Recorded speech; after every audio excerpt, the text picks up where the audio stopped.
하나님의 말씀과 은혜를 나누겠습니다. 우리 느헤미야 성전 재건에 관한 12번째 설교입니다. 우리 지난주에 우리가 마문, The Horse Gate, 마문에 관하여 다루었습니다. 우리가 다루었던 분들을 다 기억하시나요?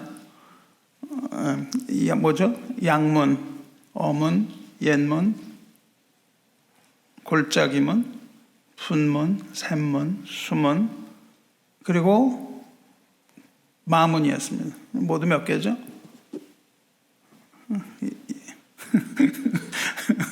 8개를 다루었습니다. 그리고 오늘은 9번째 문, The Eastern Gate, 동쪽에 있는 문이죠. 동문을 살펴보려고 합니다. 이렇게 쭉 한 바퀴 남쪽으로 돌아서 이제 동쪽에 있는 동문을 살펴봐요. 지금은 문이 12개인데 느헤미야 당시에는 문이 10개 있었습니다. 그러니까 이제 동문을 세우고 나면은 몇 개가 남는 거예요? 마지막으로 1개 문이 남습니다.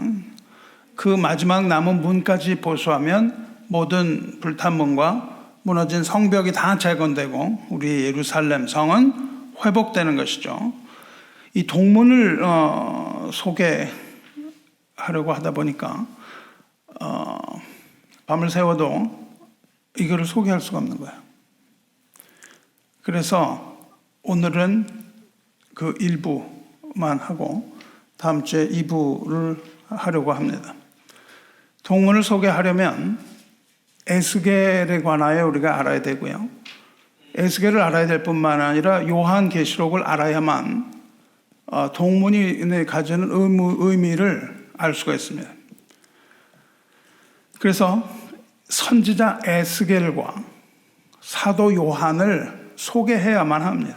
그래야 동문이 어떤 문인지 여러분이 잘 이해하실 수 있습니다. 에스겔은 영어로는 이세키엘이죠. 에스겔은 예수님이 오시기 한 600년 전에 활동한 선지자입니다. 지금으로부터 한 2600년 전이죠. 그런데 그 에스겔과 동시대에 활동한 선지자가 예레미야입니다. 에스겔이 하나님의 부르심을 받고 활동한 시기는 에스겔 1장을 보면 알 수 있는데 여호야긴 왕이 사로잡힌 해로부터 5년 4월 5일째 되는 날이라고 기록이 되어 있어요. 여호야긴 왕을 알아야 되는데 여호야긴 왕은요 유다 왕국의 19번째 왕입니다. 젊은 나이에 왕이 됩니다. 이게 좀 불확실한데 어떤 데는 8살에 등극했다고 되어 있고 어떤 데는 18살에 등극이 되어 있다고 되어 있습니다. 그러니까 어쨌든 어린 나이에 등극을 했는데 불과 3개월밖에 왕좌에 있지 못합니다. 재위 기간이 3개월이에요. 비운의 왕이죠. 우리나라로 말하자면 단종 뭐 이런 겁니다. 즉위한 지 3개월 되던 날 바벨론의 침공을 받습니다. 그리고 폐위가 되고 폐위가 돼서 그 침공을 했던 느부갓네살 2세 왕에 의해서 포로로 바벨론에 끌려갑니다. 그래서 이제 왕좌를 빼앗깁니다. 여호야긴이 잡혀가고 유다 왕국은 그 삼촌인 시드기야 왕이 왕좌에 올라서 10년 동안 통치하다가 유다는 완전히 멸망하고 맙니다. 그러니까 멸망하기 10년 전 얘기예요. 그러니까는 이 에스겔은 그때에 포로로 잡혀가요. 그래서 거기서 37년 동안 포로 생활을 합니다. 그 중간에 유다가 망하는 소식도 듣죠. 우리나라가 일본 제국주의에 강점되었던 기간이 얼마예요? 35년입니다. 옛날엔 36년이라고 가르쳤어요. 근데 35년이라고 정정이 됐습니다. 이 절망적이고 암울했던 이 암흑기가 얼마나 오랫동안 지속됐는지 우리는 손쉽게 짐작할 수 있습니다. 우리 민족은 대단한 민족이죠. 그 35년 동안에 전혀 그 민족의 정기를 잃어버리지 않고 여전히 우리는 이제는 뭐 일본을 능가하는 그런 나라로 된 그런 자랑스러운 민족인 것을 여러분은 자긍하셔도 좋다고 생각합니다. 뭐 거기엔 뭐 많은 이야기들이 있겠지만 다 생략하고 이 에스겔에 집중을 하죠. 에스겔 역시 포로로 잡혀가요. 그래서 27년 되던 해에 마지막 메시지를 전하고 에스겔의 메시지는 끊어집니다. 에스겔의 이름은요, 하나님이 강하게 하신다 그 뜻입니다. 혹은 하나님이 단련시키신다 그런 뜻입니다. 에스겔서의 주제는 그의 이름이 말해주고 있습니다. 그의 이름이 의미하는 것처럼 포로로 끌려간 이스라엘 백성의 연단입니다. 연단이라는 것은 멸망으로 이어진다는 뜻이 아니에요. 연단이라는 말은 회복이라는 단어가 반드시 따라옵니다. 그래서 에스겔의 연단과 회복이 에스겔서의 주제예요. 동시대에 활동한 선지자가 예레미야라고 그랬습니다. 예레미야 선지자는 눈물의 선지자예요, 별명이. 그래서 백성이 멸망할 것이라는 것을 눈물로 호소합니다. 예레미야가 눈물로 호송을 해요. 이스라엘이 멸망을 당하게 된 것은 그들의 죄악 때문이다. 그러므로 하나님의 진노 가운데에 멸망이 이르렀으므로 백성의 멸망을 슬퍼하며 눈물의 선지자가 됩니다. 그런데 하나님께서는 예레미야를 불러서 그 하나님의 눈물을 보여주세요. 하지만 하나님께서는 또 동시대에 에스겔을 부르십니다. 에스겔을 부르셔서 그 백성들에게 완전하고 궁극적인 회복을 제시하시는 거예요. 이 두 선지자를 불러서 그렇게 하나님께서 예언을 합니다. 에스겔의 입을 통해서 예레미야 예언, 즉 이스라엘 멸망, 이스라엘이 멸망당하는 것은 당연한 일이다 라는 이 당위성을 재확인하시지만은 미래에 회복될 것, 그리고 아주 종말적인 구원의 완성, 이것을 전하심으로 하나님께서는 백성을 징계하심과 더불어 그 소망의 끈을 놓지 않는 믿음을 갖도록 이렇게 두 선지자를 불러서 하나님께서 메시지를 강력하게 전달하시고 우리에게도 이와 같은 메시지를 전달하시는 것입니다. 그래서 우리는 에스겔서를 읽을 때 이 안으로 들어가야 되는 거예요. 여기에 들어가서 에스겔이 보았던 것을 그대로 우리가 보아야 합니다. 그리고 그것을 그대로 우리가 가지고 세상으로 나와야 돼요. 그래야만 이 선지자의 예언을 우리가 그대로 이해할 수 있습니다. 그런데 이때에 동시대에 에스겔과 에레미야만 있었던 것이 아니고 선지자들이 수백백히 많았습니다. 그 사람들이 다 거짓 선지자들이었어요. 그 거짓 선지자들은 무수하게 일어납니다. 수많은 그 사람들이 일어나서 백성을 위로해요. 뭐라고 위로를 하냐면 이제 곧 포로 생활이 끝날 것이다. 두려워하지 말라. 하나님 말씀 같은 말을 합니다. 이제 곧 포로 생활이 끝날 것이다. 너희는 곧 고향으로 귀환할 것이다. 그리고 평화가 올 것이다. 이렇게 달콤한 말로 헛된 소망을 제시합니다. 헛된 소망을 제시하면서 인기몰이를 했어요. 현대 교회에도 이러한 메시지가 비일비재하게 나옵니다. 그냥 괜찮을 거라는 거예요. 아무 일도 없을 것이라는 겁니다. 곧 여러분의 고통과 이런 것들이 다 끝날 것이다. 이렇게 거짓 선지자들이 많이 속였어요. 사랑하는 여러분, 이러한 거짓에 우리가 속으면 안 됩니다. 데살로니가 전서에서 주의 날이 밤에 도둑같이 이를 줄을 너희 자신이 자세히 안다 말씀하셨어요. 그들이 평안하다 안전하다 할 그때에 임신한 여자에게 해산이 고통이 이름과 같이 멸망이 갑자기 그들에게 이르리니 결코 피하지 못하리라. 이렇게 사도 바울은 호소하고 있습니다. 거짓 평화는요, 우리에게 참된 평안을 주지 못해요. 거짓말입니다. 참 평안은요, 에스겔의 예언이에요. 에스겔이 했던 예언이 참된 평안을 가져다주는 하나님의 메시지입니다. 다릅니다. 에스겔은 뭐라고 하냐면요, 괜찮을 거야 이렇게 얘기 안 합니다. 이제 괜찮아, 너희는 할 수 있어, 뭐 이렇게 얘기 안 해요. 에스겔은 백성이 포로로 잡혀온 것을 인정합니다. 포로로 잡혀가는 것을 인정하고 그들의 죄 때문에 발생한 당연한 일이 이 포로 생활이다 이렇게 얘기를 해요. 그리고는 하나님의 그 징계를 받아들여야 한다고 강하게 촉구합니다. 이것으로 시작을 해요. 그것이 아무것도 없었던 것처럼 그렇게 그냥 지나가지 않는다는 겁니다. 하나님께서는 그 죄를 물으시는 거예요. 그래서 그 죄를 지은 죄인이 아무 일도 없었던 것처럼 그냥 지나가는 것은 없다는 거예요. 그렇게 이 징계를 당신들은 받아들여야 된다. 이 얘기를 먼저 강하게 촉구해요. 그리고 회개하며 하나님께서 해방시키시는 그날까지 인내하며 견디고 믿음을 가지고 이 바벨론에 머물러라, 그렇게 얘기합니다. 돌아가지 않는다는 겁니다. 돌아가지 않아요. 하나님이 돌려보내지 않으신다는 겁니다. 인내하며 견디면서 믿음을 가지고 바벨론에 머물면서 하나님을 기다려야 한다, 이렇게 종용을 해요. 그러니까 참 선지자의 말은 기다리는 겁니다. 우리의 힘으로 그냥 일어나서 뭘 하는 것이 아니라 하나님의 때를 기다리는 거예요. 이렇게 이야기를 합니다. 사랑하는 성도 여러분, 때때로 우리는 아주 캄캄한 흑암 속에 갇힌 것 같을 때가 있어요. 아무것도 할 수 없는 것 같습니다. 이럴 때 하나님은 침묵을 하세요. 없는 것 같습니다. 하나님이 없는 것 같아요. 지금 그럴 때입니다. 포로로 잡혀갔는데 하나님이 없는 것 같아요. 하나님은 아주 무능한 하나님으로 보입니다. 바벨론이 강력한 제국이고 하나님은 아주 무능한 것 같아요. 그렇기 때문에 이럴 때마다 우리는 하나님이 없는 것처럼 느껴집니다. 그리고 하나님은 우리 문제에 전혀 관심도 없으신 분처럼 생각이 되기도 합니다. 혹은 하나님이 능력이 없어서 아무것도 할 수 없는 무능한 하나님처럼 느껴질 때가 종종 있습니다. 종종 있는 것이 아니라 많죠. 이럴 때 세상은 우리를 향하여 이렇게 말하죠. 괜찮아진다. 조금만 참아라. 넌 해낼 수 있다. 힘을 내라. 이렇게 하면서 몰아붙이는 거예요. 우리를 몰아붙입니다. 우리 힘이 없는데 할 수 있다는 겁니다. 자꾸만. 네가 일어나라는 거예요. 근데 하나님 방법은 그게 아니라는 겁니다. 우리가 아무리 발버둥을 쳐도 거기서 벗어날 수가 없어요. 우리는 그 기가 막힐 웅덩이에 빠지면 벗어날 수가 없습니다.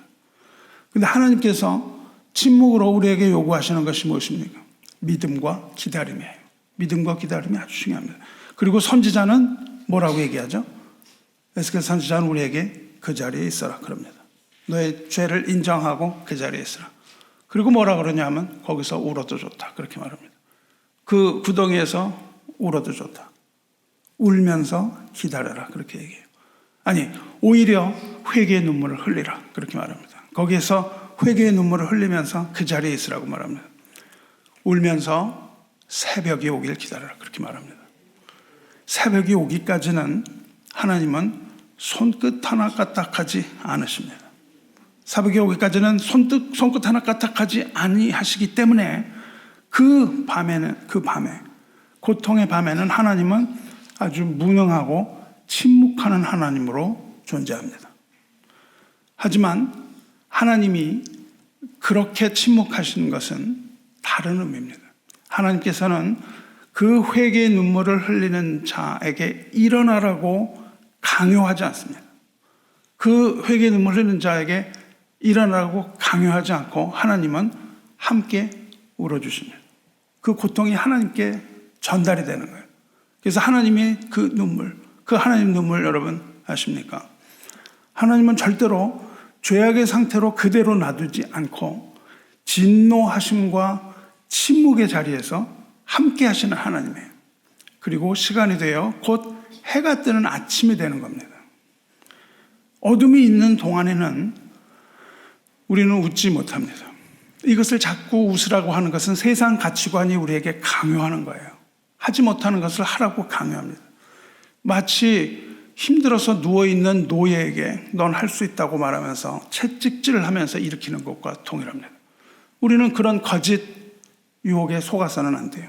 하나님은 이 웃지 못하고 울어야만 하는 이 시간에 울도록 내버려 두시고 거기 함께 하세요. 그렇지만 아침이 오면 그때는 웃을 수가 있는 겁니다.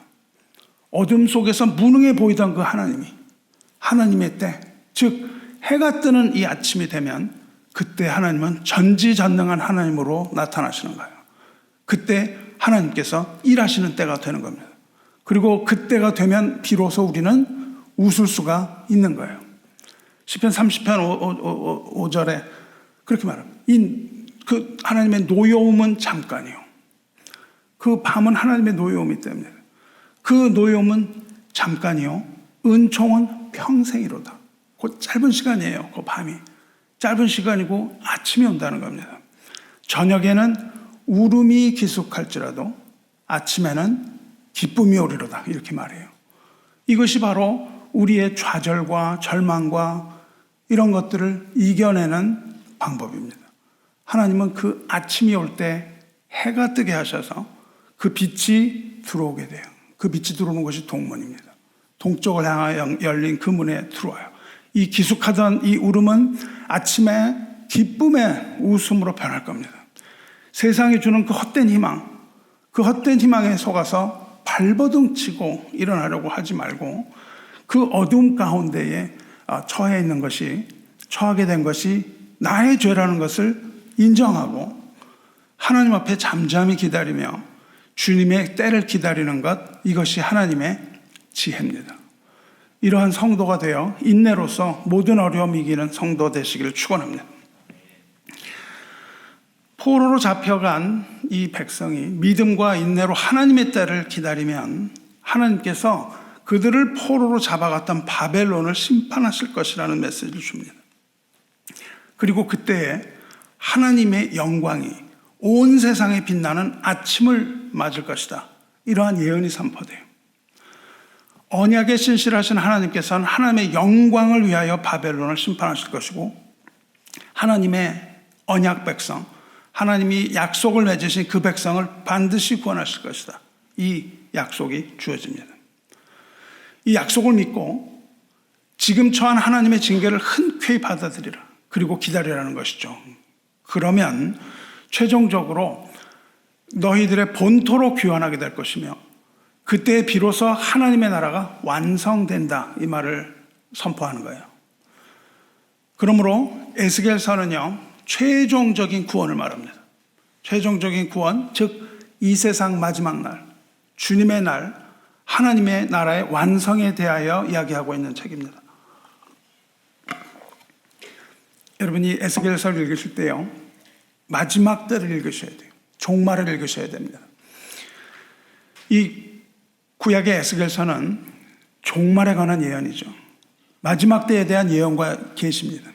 그렇다면 신약의 예언과 계시는 어디입니까? 단연 요한계시록입니다. 성경에 이 두 책을 읽을 때마다 나는 그 예언의 확실성 그리고 그 분명한 선언에 대하여 놀랍니다. 이 두 책이 공통된 것을 말하고 있다. 동일한 것을 말하고 있어요. 에스겔과 요한계시록은 한 쌍입니다. 같은 책이에요. 이렇게 똑같은 이야기를 하고 있다는 것에 더욱 놀라고 어떤 때는 그 상황이 너무너무나 생생한 현실로 다가오기 때문에 눈물을 흘리기도 합니다.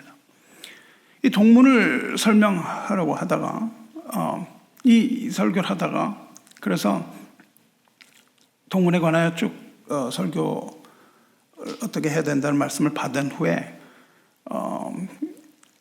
그 본문과 찬송가 이거를 다 정했어요. 그래가지고 이제 그 미디어 팀에 그걸 전달을 했는데 설교를 계속 묵상하는 가운데 거기까지 한 발짝도 나가지 못하는 자신을 발견합니다.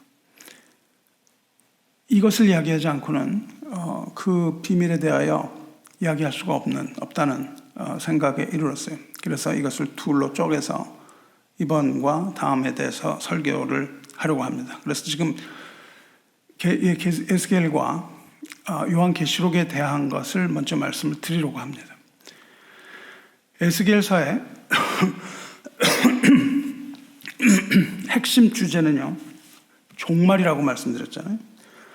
종말인데 그 중에 가장 두드러지는 핵심 주제가 뭐냐면 하나님의 영광입니다. 종말과 이 마지막 때가 무슨 doomsday, 영화에서 나오는 그런 인류, 지구 최후의 날, 이런 것이 주제가 아니고요. 이 종말의 주제는 뭐냐면 하나님의 영광이에요. 하나님의 영광이 가장 큰 마지막 때의 주제입니다. 이것을 거꾸로 읽으면 우리가 마귀의 소리에 놀아나는 거예요. 이 마지막 때는요, 하나님의 심판이지만 동시에 그것은 하나님의 영광을 나타내는 때이기 때문에 그래요. 비록 여기에 잡혀온 백성은요, 한없는 수치와 두려움과 절망 속에 떨어집니다. 우리가 그럴 때가 있지요. 그렇게 떨어질 수 있습니다. 그러나 비록 이스라엘 백성이 그런 수치와 두려움과 절망 가운데 빠졌지만 하나님의 영광은 그 포로 기간 동안에 사라진 적이 없습니다. 하나님의 영광은 계속해서 나타나요.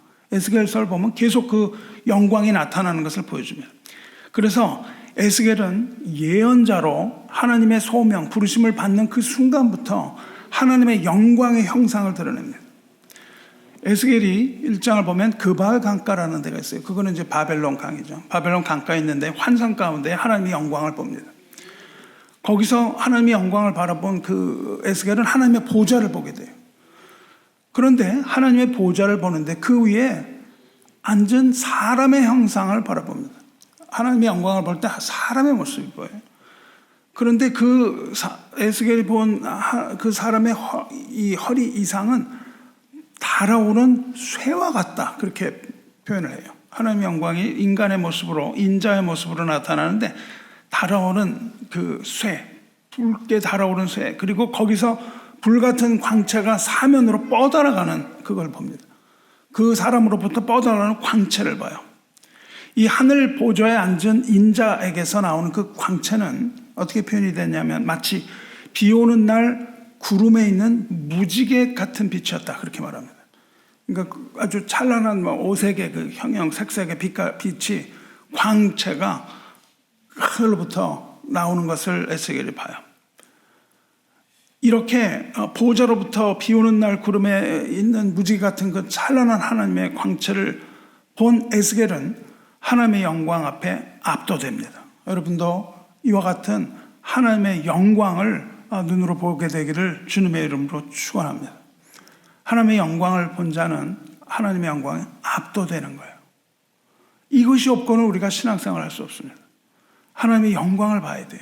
하나님의 영광 앞에 압도된 에스겔은 하나님의 그 찬란한 영광 앞에 고꾸러집니다. 그리고 말씀하시는 인자의 음성을 들어요. 그리고 그렇다면 사도 요한은 어땠을까요? 사도 요한은 에스겔 때와 동일한 시대적 배경을 가져요. 바벨론이 포로로 잡혀갔지만 사도 요한의 때는 어땠습니까? 로마가 장악을 했습니다. 에스겔 때는 성전이 무너졌어요. 요한의 때에도 로마에서 성전이 무너진 때입니다. 동일한 시대적 배경이에요. 백성은 로마의 핍박을 받던 암울한 시절이었습니다. 그리고 그 백성은 지도자들을 다 잃었어요. 사도들이 다 순교당했거든요. 다 죽었습니다. 지도자를 잃고 방황하는 교회, 하나님의 백성들, 그 가운데 사도 요한을 하나님이 살려두시고 반모섬에서 계시를 주십니다. 그리스도께서는 십자가에 죽으시고 아무 희망이 없습니다. 그들이 따르던 메시아는 죽었고, 그때 사도도 죽었고, 사도 요한은 사라져버립니다. 반모섬으로 유배돼요. 그런데 반모섬에서 사도 요한은 주일을 지킵니다. 그래서 어느 주일날 예배를 드리다가 성령의 감동을 받아요. 그 에스겔을 영광으로 압도하여서 환상 보여주셨던 성령께서 이제는 사도 요한에게 임하십니다. 동일한 성령이 사도 요한에게 임하셔서 동일하게 환상을 보여주세요. 에스겔에게 영광을 보여주고 음성을 들려주셨던 것처럼 사도 요한에게도 음성을 들려주십니다. 요한계시록 1장 9절 보시면 나 요한은 너희 형제요 예수의 환난과 나라와 참음에 동참하는 자라. 하나님의 말씀과 예수의 증거를 인하여 반모라 하는 섬에 있었더니 주의 날에 내가 성령에 감동하여 내 뒤에서 나는 나팔 소리 같은 큰 음성을 들으니, 이 음성이 들립니다. 하나님의 영은 에스겔에게 임한 하나님의 영은요 이렇게 말씀하셨습니다. 인자야, 내가 너를 이스라엘 자손 곧 패역한 백성 나를 배반하는 자에게 보내노라. 그들은 심히 패역한 자라. 그들이 듣든지 아니 듣든지 너는 내 말로 고할지라. 이렇게 말씀하세요. 에스겔을 부르셔서 하나님의 백성들에게 보내시고 그들에게 이야기하라. 이렇게 말씀하셨습니다. 사도 요한에게는 어떻게 말씀하셨을까요? 요한에게 말씀하시는 음성은 이겁니다. 너는 보는 것을 책에 써서 기록하여 에베소, 서머나, 버가모, 두아디랴, 사데, 빌라델비아, 라오디아 7 교회에 보내라. 이스라엘 백성에게 에스겔을 보내셨던 하나님은 이제 마지막 때 7 교회에게 사도 요한을 보내셔서 그 말씀을 계시하게 합니다. 기록된 말씀으로 계시됩니다. 그래서 사도 요한은 이 들려오는 말씀을 기록해서 7 교회에 보내라는 그 나팔 같은 소리, 뒤에서 그 소리가 들렸거든요. 그 나팔 같은 음성이 들려오니까 사도 요한이 놀라서 뒤를 돌아봅니다. 갑자기 성령의 감동이 되어서 있는데 뒤에서 나팔 같은 음성이 들리면서 지금부터 하는 말을 다 기록해서 7 교회에 보내라. 이걸 듣고 깜짝 놀라서 뒤를 돌아볼 때에 그는 성령 안에서 환상을 봅니다. 영광을 보는 거예요. 요한이 본 환상은 7 촛대 사이를 거니시는 인자 같은 이랍니다. 여기 촛대 번역은 좀 마음에 안 듭니다. 등대라고 번역을 해야 됩니다. 7개의 등대가 아니고 7 다리가 있는 등대입니다. 그리고 요한도 에스겔이 보았던 것 같이 사람의 형상을 봅니다. 인자의 형상을 봐요. 에스겔이 뭘 봤어요? 달아오른 쇠의 형상을 보았죠. 요한은 뭡니까? 풀무하에 단련된 주석 같았다, 이렇게 표현합니다. 동일한 모습을 보는 거예요. 그리고 그의 눈에서 나오는 광채가 불꽃 같았다, 그렇게 표현합니다.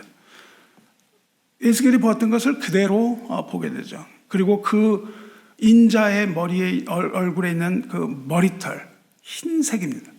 어린 양의 털 같은 그 머리털에, 그 양의 털에서 광채가 나오는데 그의 얼굴은 해가 힘있게 비치는 것 같았다, 그렇게 말합니다. 그러니까 그 에스겔이 보았던 비 오는 날 구름에 있던 그 무지개 같은 그 빛을 요한이 그대로 본다고요. 그러니까 동일한 하나님의 형상을 에스겔이 그발 강가에서 보았고, 사도 요한이 반모섬에서 동일한 그 환상을 봅니다. 에스겔이 본 것은 보좌에 앉은 인자였습니다. 보좌라는 것은 하나님의 성전을 말합니다. 하나님의 하늘의 성전을 말하죠. 보좌에 앉은 인자, 이것이 하나님의 영광이었습니다. 근데 요한이 본 인자는 촛대 사이를 거느리는 분이에요. 왜 보좌라고 얘기를 안 했을까요? 촛대라는 것은 제가 조금 아까 말씀드린 그 7개의 등대입니다. 그건 어디 있냐면 하나님의 성전에 있는 등대예요. 그러니까 그 등대 사이를 거느신다는 건 뭐냐면은 이 인자이신 하나님의 성전을 거느리고 계시다, 그 말입니다. 동일한 말이에요. 보좌에 앉으신 분과 동일합니다. 그러니까는 요한과 에스겔이 본 하나님의 영광은 동일한 영광이라는 뜻이에요. 그래서 하나님께서는 이 계시에 앞서 영광을 보여주세요. 영광을 보여주십니다. 여러분이 하나님의 말씀을 듣기 위하여, 하나님의 말씀을 깨닫기 위하여 필요한 것은 하나님의 영광을 보는 겁니다. 우리가 하나님의 영광을 보아야만 하나님의 실존을 체험하는 거예요. 하나님의 영광을 보았고, 요한은 무슨 영광을 보았습니까? 죽고 부활하고 승천하신 그리스도의 영광을 본 거예요. 둘 다 그리스도의 영광을 본 겁니다. 인자의 모습을 한 것. 그래서 요한도 그 영광에 압도가 돼요.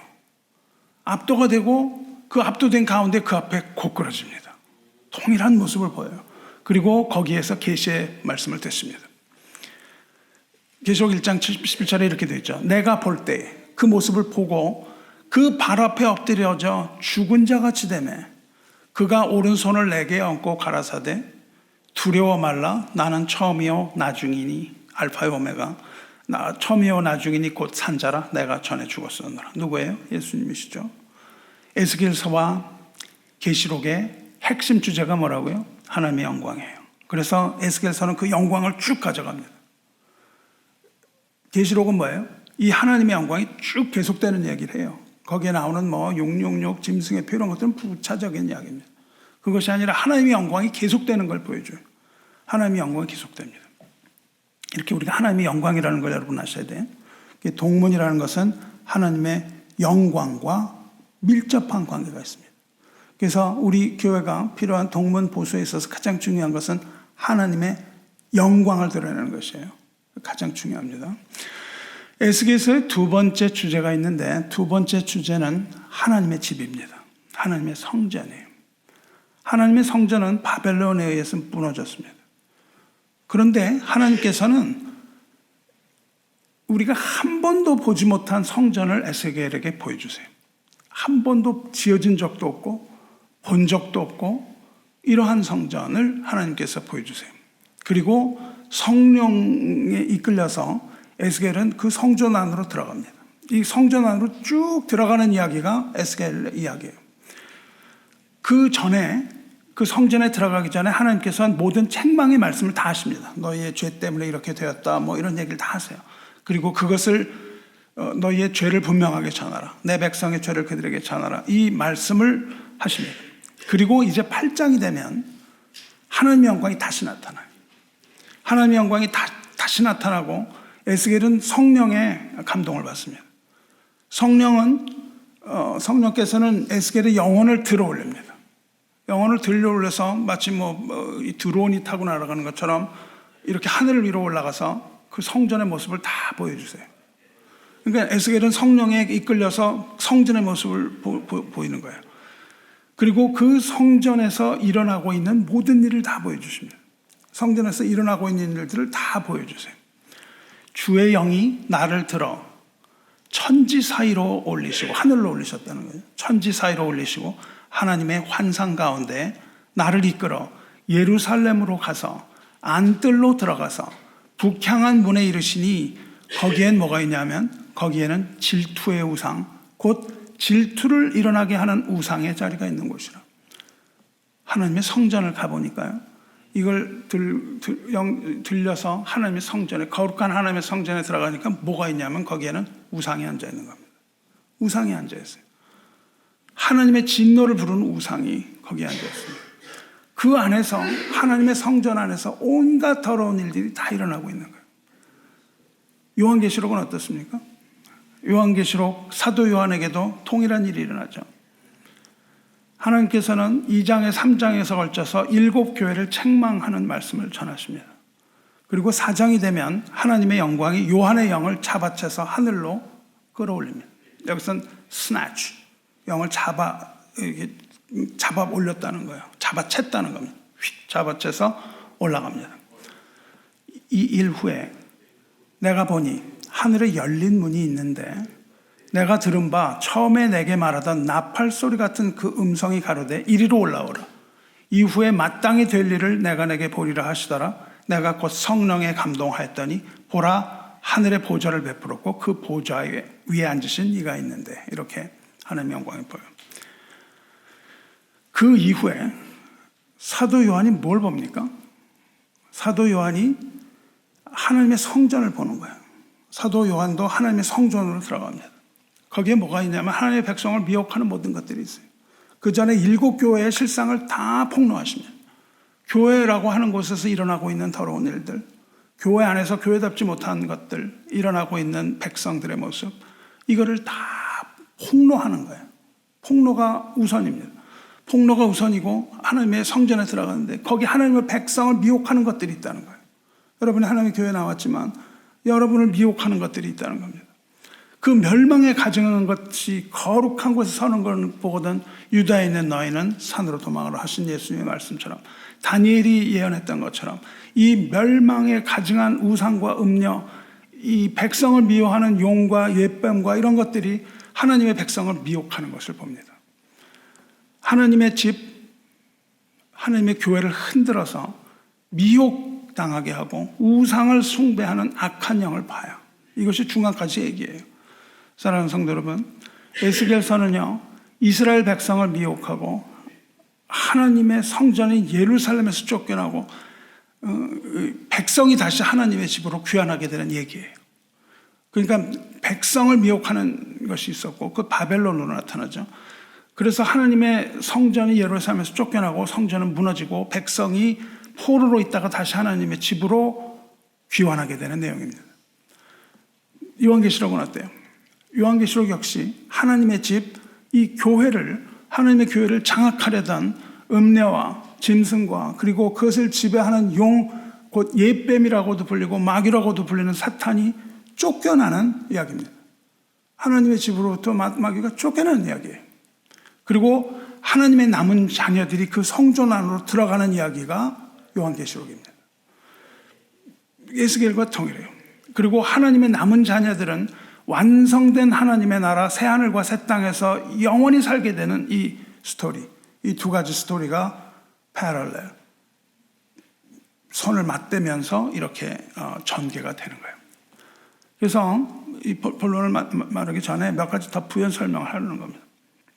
에스겔서에서 이스라엘은 누굽니까? 하나님의 백성입니다. 요한계시록의 백성은 누구예요? 하나님의 7교회입니다. 이 둘 모두가 어떤 백성입니까? 패역한 백성입니다. 우리는 하나님의 교회야. 우리는 굉장히 유대인에 비해서 흠결이 없어. 이렇게 얘기를 하면 안 되는 겁니다. 여전히 패역한 백성이에요. 이스라엘은 구약에서 하나님의 아내로 나옵니다. 교회는 어떻게 나오죠? 그리스도의 순결한 신부입니다. 하지만 이들은 신부로서의 자격이 전혀 없는 자들입니다. 전혀 신부의 역할을 하지 못하고 어리석고 완악하고 배신하는 신부입니다. 현대 교회는요, 윤리적으로, 도덕적으로 여러 면에서 타락했습니다.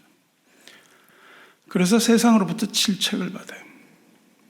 그러니까 세상이 교회를 무시합니다. 그리고 조롱해요. 무시하고 조롱할 뿐만 아니라 미워합니다.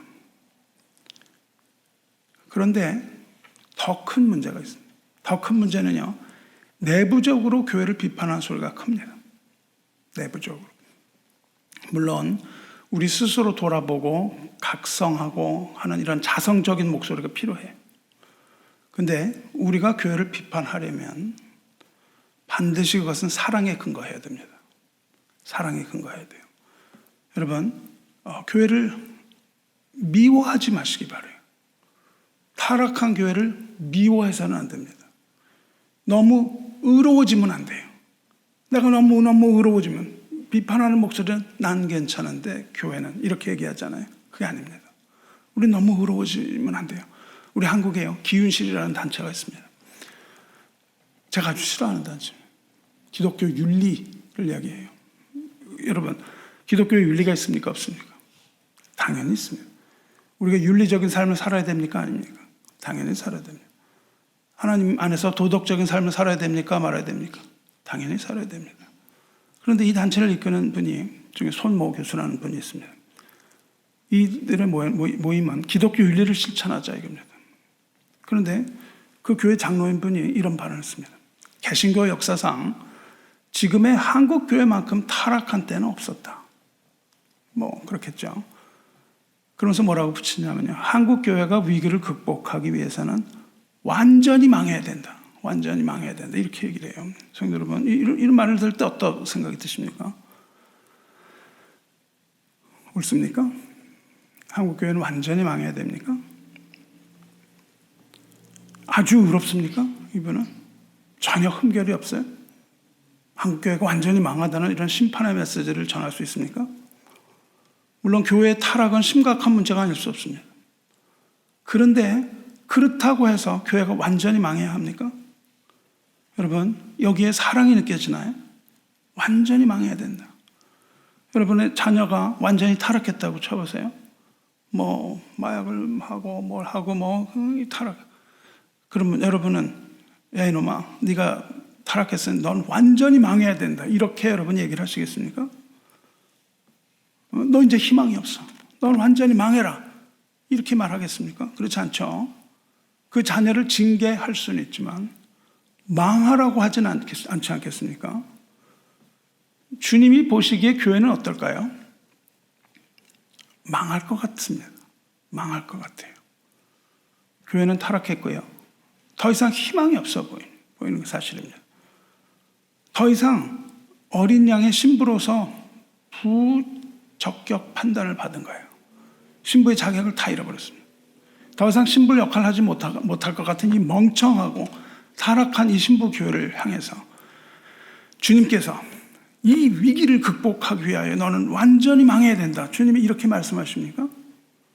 그렇지 않죠. 비록 교회는 주님이 없는 것처럼 행동하고 주님을 바라보지 않고 끊임없이 주님을 배도하고 주님을 무시하고 하지만 주님은 여전히 그 신부교회를 사랑하시는 거예요. 그리고 주님은 끝없이 용서하십니다. 주님이 교회를 망하라고 하신 적이 없습니다.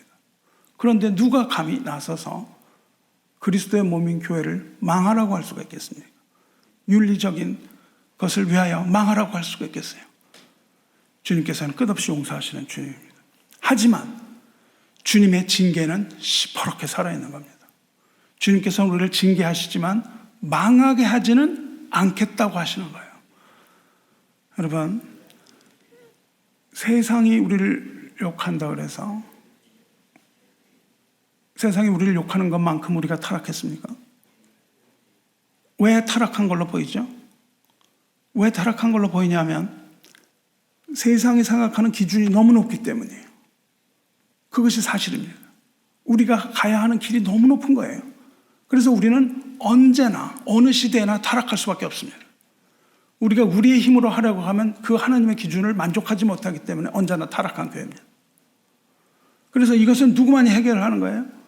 하나님만이 해결을 하는 것이고 하나님의 자비와 하나님의 긍휼만이 해결할 수 있는 문제입니다. 우리가 의로움을 내서 해결할 수 있는 문제가 전혀 아니에요. 언제나 타락했습니다. 지금뿐이 아니에요. 그래서 여러분, 우리는 하나님의 자녀라는 자긍심을 가지시기 바라요. 우리가 비록 타락한 자녀이지만 하나님의 자녀라는 것을 잊지 마시기 바라요. 그래서 거기에 부하하여 한국의 교회는 망해야 된다. 저 목사를 어떻게 해야 돼. 이런 얘기를 하는 것은 너무나 가슴 아픈 일입니다. 왜냐하면 주님께서 여전히 교회를 사랑하시는데 우리가 왜 우리 형제를 손가락질하고 타락했다고 얘기하고 나는 의롭다고 얘기를 해야 됩니까? 이런 식의 방법은 전혀 옳지 않습니다. 우리는 우리를 위하여 기도해야 되는 거예요. 이스라엘이라는 것은 무엇입니까? 하나님의 이름을 둔 곳이에요. 이스라엘은 하나님의 이름을 둔 백성입니다. 이 백성이 깊은 죄의 수렁에 빠졌어요. 그래서 하나님은 바벨론을 들어서 그들을 징계하십니다. 비록 유다는 망한 것 같아요. 실제 망했습니다. 그런데 완전히 망한 게 아니라고요. 하나님께서는 성전을 무너뜨리시고 그들을 바벨론으로 끌려가도록 내버려 두십니다. 그래서 이스라엘을 떠나서 바벨론으로 끌려가게 허락을 했어요. 그런데 이걸 아셔야 됩니다. 하나님께서는요, 그들로 하여금 이스라엘에서 쫓겨나서 예루살렘에서 쫓겨나서 바벨론으로 가게 하셨지만 하나님께서는 그들을 홀로 가게 내버려 두지 않았다는 사실을 잊지 말아야 돼요. 하나님께서는 그들이 바벨론으로 갈 때 곧바로 그들의 뒤를 따라가시는 거예요. 그들과 함께 하십니다. 그 바벨론에 함께 하시는 하나님이라는 것을 잊지 말아야 돼요. 무엇을 가져가세요? 하나님의 영광을 가져가신다고요. 그리고 거기서 영광 가운데 에스겔을 부르십니다. 그리고 거기서 그들의 죄를 책망하세요. 하지만 그들을 끝까지 망하게 하는 건 아니라는 거예요. 만일 이스라엘을 완전히 멸망하게 두시면 어떤 일을 합니까? 이스라엘이 멸망하면요, 하나님이 그들과 맺은 언약이 깨집니다. 언약이 깨지기 때문에 하나님은 한낱 거짓말하는 자가 되고 말아요. 왜냐하면 하나님께서 이스라엘을 부르셔서 이스라엘을 내 백성 삼겠다고 하셨는데 이스라엘이 망하면 하나님은 거짓말하는 자밖에 되지 않습니다. 아브라함과 맺은 언약, 이삭과 맺은 언약, 그리고 야곱, 즉 이스라엘과 맺은 언약은 파기가 될 수가 없는 거예요. 이거를 우리가 이해해야 합니다. 그래서 하나님께서는 그들을 다시 살리십니다. 징계는 하시지만 하나님의 백성은 반드시 가나안으로 복귀해야만 하는 당위성이 있는 거예요. 그들이 복귀해야만 하나님의 언약이 살아있는 겁니다. 그래서 하나님은 하나님의 이름을 위하여 구원하십니다. 그들 가운데 두신 하나님의 이 거룩한 이름이 훼손되지 말아야 하기 때문입니다. 이스라엘의 포로 귀환으로 말미암아서 하나님의 영광이 다시 드러나는 거예요. 그래서 하나님께서는 기필코 그들을 귀환하게 하십니다. 근데 그 전에 그들의 죄를 해결하셔야 되는 거예요. 그래서 거기서 그들은 기다려야 합니다. 그래서 이렇게 말씀하시죠. 내가 그들을 만민 중에서 돌아오게 하고 적국 중에서 모아내어 많은 민족이 보는 데에서 그들로 말미암아 나의 거룩함을 나타낼 때라, 그렇게 말씀하십니다. 그 귀환하는 것이 하나님의 거룩함을 드러내는 거예요. 자, 그러면 요한을 통해서 보여주신 하나님의 백성은 뭡니까? 요한 계시록에 나오는 하나님의 백성은 교회라고 말씀드렸습니다. 교회, 즉 저와 여러분, 이 새 언약의 백성이라고요. 새 언약은 예수 그리스도를 통해서 우리에게 주신 새 언약, 즉 하나님의 사랑을 중심으로 맺어진 언약이에요. 그리스도의 피로 맺으신 영원한 언약, 그리스도의 복음을 말해요. 그런데 요한계시록도 동일한 구조를 가지고 있습니다. 새 언약 백성인 교회는 사도 요한에게 나타나신 주님을 통해서 아주 혹독한 책망을 듣습니다. 이 책망이 너무너무 두려운 책망이에요. 요한계시록 2장 3장에 나오는 책망은 두렵습니다. 이 주님의 책망은요, 에스겔을 통하여 이스라엘에게 책망하신 내용과 동일하게 끔찍합니다. 이게 성경이냐 싶을 정도입니다. 왜 그래요? 왜냐하면 교회 역시 하나님의 이름을 두신 곳이에요. 우리로 인하여 하나님의 이름이 땅에 떨어지는 겁니다. 교회의 실추는 하나님의 영광을 가리는 겁니다. 우리가 지금 돌아보는 대로 이 타버린 문과 성벽을 보수하고 우리가 주님의 교회로 거듭나지 못하면 우리는 역시 주님의 책망을 피하지 못하는 겁니다. 그러므로 우리는 에스겔서와 요한계시록, 느헤미야, 에레미야 이 모든 선지자와 사도들을 통해서 나팔 같은 음성으로 우리에게 들려주시는 이 모든 예언의 말씀을 우리 마음판 깊은 곳에 새기고 우리의 마음을 새롭게 하고 아침이 올 때까지 우리는 인내하며 기다려야 됩니다. 구약의 이스라엘은요, 하나의 공동체였어요. 그래서 이스라엘의 죄는 한 사람의 죄라기보다는 공동체 책임입니다. 이것은 신약교회에서도 동일합니다. 우리 교회에서 일어나는 모든 문제, 이거는 우리 모든 사람의 공동의 책임이에요. 누구를 손가락질하면 안 됩니다. 저 사람 때문에 이렇다 얘기해서는 안 되는 거예요. 어떤 특정인의 잘못으로 돌리고 나머지는 다 죄가 없는 척해서는 안 됩니다. 이것이 바로 주님이 세우신 교회예요. 한 사람에게 모든 죄를 다 뒤집어 씌워서 그 사람에게 죄를 뒤집어 씌운 후 우리는 We are not guilty. 이거는 모든 우상 숭배의 근본입니다. 모든 종교가 다 그걸 하고 있어요. 한 사람한테 죄를 뒤집어 씌우고 나머지는 다 면죄부를 받습니다. 그게 아니에요. 죄는 공동체의 죄입니다. 모두 똑같아요. 그런데 에스겔서가 주는 또 하나의 강력한 메시지는 하나님 앞에서 모두가 공동의 책임인데 한 사람 한 사람 역시 자신의 행위에 죄 없다고 말할 수 없다는 겁니다. 모든 공동체의 책임인데 한 사람 한 사람이 다 죄가 있다는 거예요. 에스겔이 이렇게 예언합니다. 인자야, 가령 어떤 나라가 불법을 행하여 내게 범죄하므로 내가 그 손을 그 위에 펴서 그 의지하는 양식을 끊어 기근을 내려 사람과 짐승을 그 안에서 끊는다 하자. 이거 심판이 있다는 거예요. 하나님의 심판이 이르는데 비록 노아, 다니엘, 욥 이 세 사람이 거기에 있을지라도 그들은 자기의 공의로 자기 생명만 건지리라. 나 주 여호와의 말이니라. 노아와 다니엘과 욥이 아무 도움을 줄 수 없다는 겁니다. 심판에 있어서. 우리가 우리의 믿음으로 구원을 받는 것이지 우리 자녀의 구원을 책임질 수 없습니다. 우리의 남편이나 아내나 구원을 책임질 수 없어요. 자기의 의로 자기만 구원받습니다. 가령 내 칼이 그 땅에 임하게 하고 명령하기를 칼아 그 땅에 돌아다니라 하고 내가 사람과 짐승을 거기에서 끊는다 하자. 심판입니다. 비록 이 세 사람이 거기에 있을지라도 나의 삶을 두고 맹세하노니 그들도 자녀는 건지지 못하고 자기만 건지리라. 나 주 여호와의 말이니라. 아버지의 믿음으로 딸을 구하지 못합니다. 가령 내가 그 땅에 전염병을 내려 죽임으로 내 분노를 그 위에 쏟아 사람과 짐승을 거기에서 끊는다 하자. 비록 노아, 다니엘, 욥이 거기에 있을지라도 나의 삶을 두고 맹세하노니 그들도 자녀는 건지지 못하고 자기의 공의로 자기의 생명만 건지리라. 주 여호와의 말씀이니라. 우리는 교회가 지은 죄에 대해서 난 책임 없다 이렇게 말할 수 없습니다. 저 사람 책임이야 이렇게 말할 수 없는 거예요.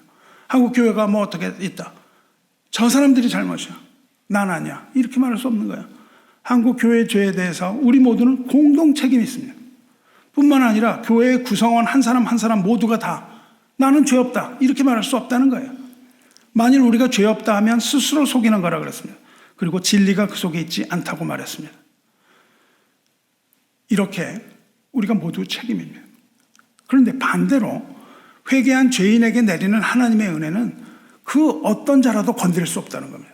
어떤 개인이라도 어떤 집단이라 할지라도 하나님이 우리에게 주시는 그 은혜를 막지 못한다, 이런 의미가 되기도 해요. 하나님의 은혜는 우리 한 사람 한 사람에게 은혜 부으시고 한 사람 한 사람에게 책임을 주시고 동시에 그리스도 안에서 하나 된 하나님의 교회에 풍성하고 충만하게 부으시는 것을 믿으시기 바랍니다.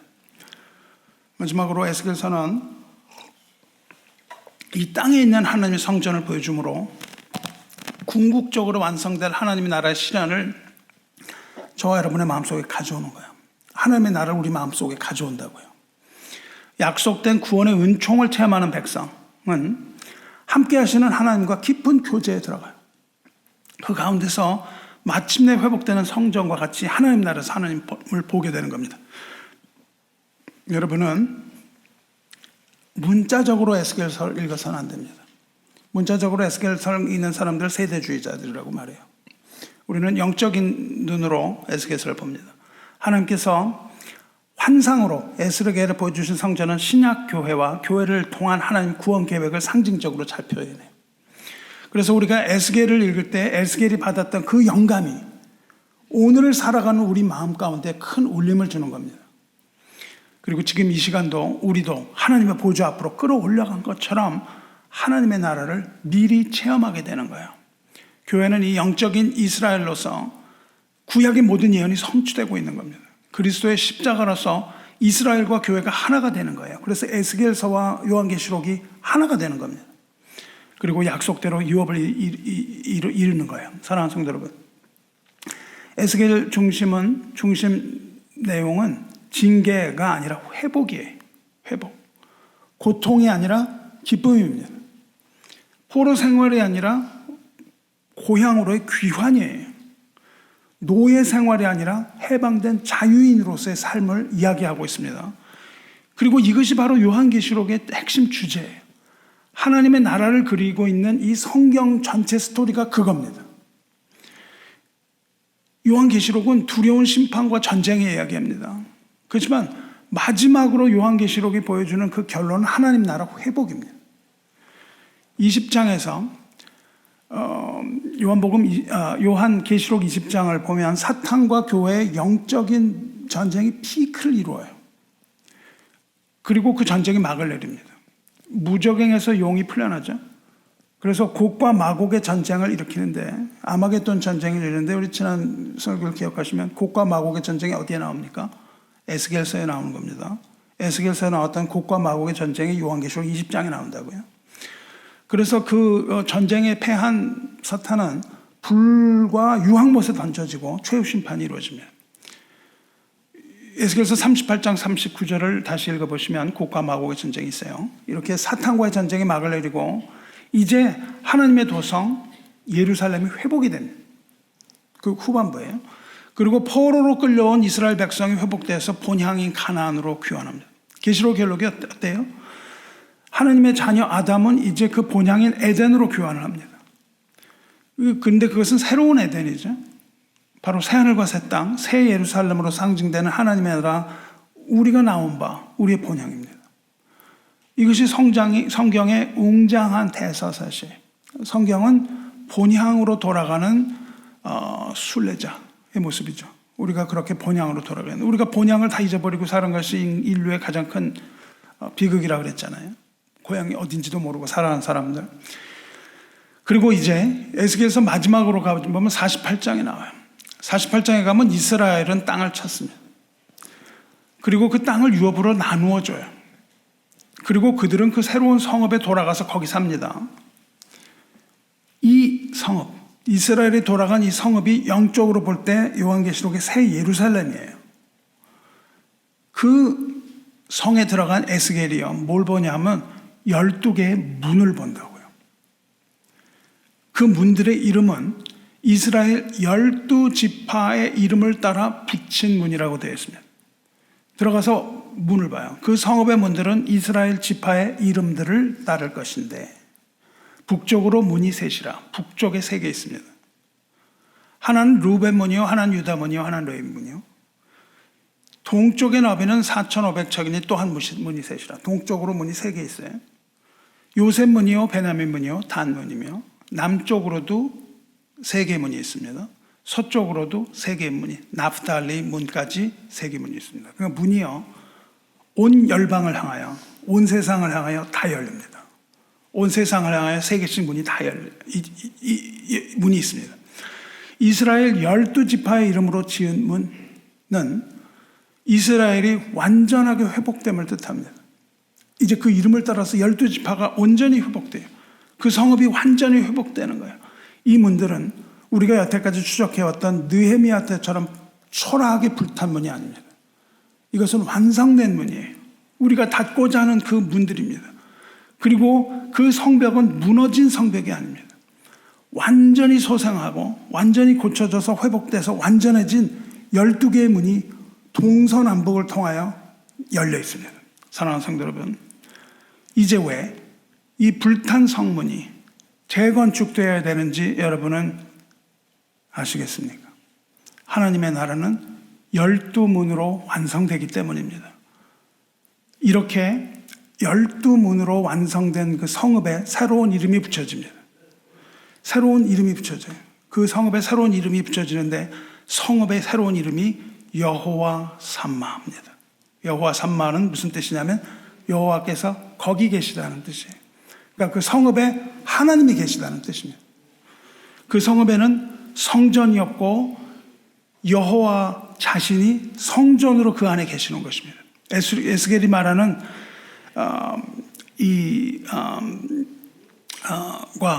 요한이 말하는 이 새 예루살렘, 이 천국에는요, 그 천국, 완성된 하나님의 나라에는 하나님이 임재하는 곳이라는 것이에요.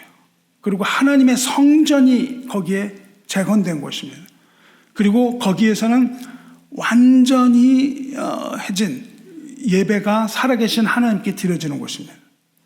그리고 모든 백성들이 다 본래의 모습으로 치유되고 회복된 모습입니다. 이것이 바로 성전을 중심으로 하는 하나님 나라의 회복입니다. 이것이 또한 계시록의 결론이죠. 20장에서 사탄이 심판받잖아요. 그리고 요한은 하늘로부터 내려오는 하나님께로부터 하늘로부터 내려오는 거룩한 성 새 예루살렘을 보죠. 새하늘과 새 땅을 바라보죠. 우리는 의에 거하는 바 새하늘과 새 땅을 바라보도다. 베드로가 순교 전에 말했던 것처럼 요한은 실제로 그 상황을 봅니다. 환상에서. 이런 경이로운 하늘로부터 내려오는 새 예루살렘을 보고 있는 요한에게 보좌에서 음성이 또 들려요. 뭐라고 들리냐면 보라, 하나님의 장막이 사람들과 함께 있음에, 그걸 말해요. 이것이 요한복음 1장에 나오는 예수께서 이 땅에 오실 때의 모습입니다. 하나님의 장막이 바로 예수 그리스도거든요. 하나님의 장막이 사람들과 함께 있음에, 뭐예요? 임마누엘 하나님, 우리와 함께하는 하나님이 거기 있음에 하나님이 저희와 함께 거하시리니. 이 성읍에는 하나님의 장막이 있습니다. 새 예루살렘에는 하나님의 장막이 있고 거기가 바로 여호와 삼마, 여호와가 거기 계신 그 여호와를 요한이 환상 가운데 영의 눈으로 바라봐요. 또 음성이 들립니다. 이루었도다. 나는 알파와 오메가요, 처음과 나중이라. 내가 생명수 샘물로 목마른 자들에게 값없이 주리니 이기는 자는 이것들을 유업으로 얻으리라. 나는 저의 하나님이 되고 그는 내 아들이 되리라. 성령에게 감동된 요한은요, 이제 크고 높은 산으로 올라갑니다. 그래서 하늘로부터 내려오는 예루살렘을 자세히 봐요. 그 모습이 이렇습니다. 성령으로 나를 데리고 크고 높은 산으로 올라가 하나님께로부터 하늘에서 내려오는 거룩한 성 예루살렘을 보이니 하나님의 영광이 있음에 그 성의 빛이 지극히 귀한 보석 같고 백옥과 수정같이 막더라. 주의 사랑하는 성도 여러분, 우리가 증수할 느헤미야의 성은 이런 의미를 갖습니다. 지금 우리가 지키고자 하는 성문과 성벽은 우리가 스스로 할 수 있는 게 아닙니다. 이 말씀을 듣고 우리가 스스로 하는 게 아니에요. 이것은 함께 하시는 하나님께서 하시는 일입니다. 하지만 이것이 이루어질 때 우리에게 주어지는 것은 계시록이 보여주는 바 하늘에서 내려오는 새 하늘과 새 땅입니다. 새 예루살렘은 성벽이 완전하고 성문이 완벽할 뿐만 아니라 기초석이 있는 성이라고 얘기해요. 흔들리지 않는 견고한 성입니다. 크고 높은 성곽이 있어 12문이 있는데 문에 12천사가 있고 그 문들 위에 이름을 썼으니 이스라엘 자손 12지파의 이름들이라. 동편의 셈은, 북편의 셈은, 남편의 셈은, 서편의 셈은이니 그 성의 성곽은 12기초석이 있고 그 위에 어린 양의 12사도의 12이름이더라. 이 성벽은 이제 무너지지 않습니다. 12개의 기초석이 받쳐요. 그 성에는 높은 성곽이 있습니다. 이 땅에 있던 느헤미야의 성읍처럼 초라한 무너진 성벽이 아니라 크고 높은 성벽이에요. 여러분이 보게 될 성벽입니다. 그 성은 크고 높은 성벽으로 둘러싸여서 하나님의 완벽한 보호를 받는 견고한 성입니다. 느헤미야 성벽처럼 무너져서 속수무책으로 당할 수밖에 없는 그런 성이 아닙니다. 거기에 12문이 있습니다. 동편의 셈은 북편, 남편, 서편의 셈은 12개의 문이 있고 그 12문은 진주로 되었더라. 12문은 문마다 하나의 진주로 되어 있습니다. 그리고 자세히 보니 12지파의 이름이 거기 써 있습니다. 에스겔이 본 바로 그 문이죠. 12지파는 이스라엘, 즉 하나님의 택함을 받은 백성이에요. 그리고 거기에 12개의 기초석이 있습니다. 기초석이 있어서 이제 견고하기가 이를 데 없습니다. 그런데 그 기초석에는 12사도의 이름이 써 있습니다. 그러니까 이 성은 견고하고 높은 성벽, 이스라엘 12지파인 12문, 그리고 그리스도의 12사도인 12기초석, 이렇게 완벽하게 회복되는 성읍입니다. 새 예루살렘은 이스라엘 교회가 모두 성령으로 하나 되어 믿음 안에서 화합된 공동체를 보이는 거죠. 이스라엘과 12사도 하나 되는 겁니다. 이 성읍, 요한이 환상으로 보았던 이 새 예루살렘은 에스겔이 보았던 회복된 성읍, 여호와가 거기 계신다, 여호와 삼마가 틀림없습니다. 이제 요한은 성 안을 들어봅니다. 근데 이상하게 그 안에 성전이 안 보여요. 왜? 거기가 여호와 삼마므로 하나님께서 직접 성전이 되어 거기 계시기 때문입니다. 성 안의 성전을 내가 보지 못하였으니 이는 주 하나님 곧 전능하신 이와 어린 양이 그 성전이심이라. 그 성은 해나 달의 비침이 쓸데없으니 이는 하나님의 영광이 비치고 어린 양이 그 등이 되심이라. 즉 여호와 삼마, 여호와께서 거기 계시기 때문입니다. 성도 여러분, 이 성읍은 누구에게나 열려 있습니다. 만국 그 빛 가운데로 다니고 땅의 왕들이 자기 영광을 가지고 그리로 들어오리라. 성문들을 낮에 도무지 닫지 아니하리니 거기에는 밤이 없으리라. 열려 있어요. 동서남북 모든 방향을 향하여 문이 열렸기 때문에 문은 모든 열방을 향하여 열려 있고 이방인에게도 열려 있다는 뜻입니다. 하지만 문이 열려 있다고 해서 다 들어가는 게 아니라는 거예요. 무엇이든 속된 것이나 가증한 일 또는 거짓말하는 자는 결코 그리로 들어오지 못하되 오직 어린 양의 생명책에 기록된 자들 뿐이라. 세 부류의 사람들이 새 예루살렘에 들어가지 못합니다.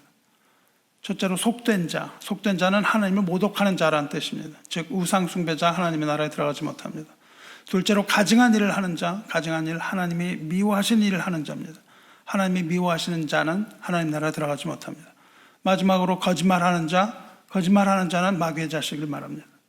주님을 따르지 않고 마귀를 따르는 자, 거짓 선지자와 거짓 교사에 속은 자는 하나님 나라에 들어가지 못합니다. 거룩한 성 예루살렘에 들어가는 자는 오직 어린 양의 생명책에 기록된 자뿐입니다. 구원은 오직 어린 양 예수님의 공로이기 때문입니다. 주 안에 사랑하는 성도 여러분, 거룩한 성 예루살렘은 하나님 거기 계시는 곳 여호와 삼마입니다. 거기는 하나님의 얼굴을 대하며 우리가 살 곳입니다. 거기는 눈물도 없습니다. 거기는 죽음도 없습니다. 슬픔도 없는 곳이에요. 부르짖음도 애통하는 것도 없고 곡하는 것도 없는 곳이라고 말합니다. 거기는 우리가 가지고 있는 두려움이나 근심이나 걱정이나 아무것도 없고 오직 하나님께 부르는 찬송만 있는 곳입니다. 하나님께 드리는 예배만 있습니다.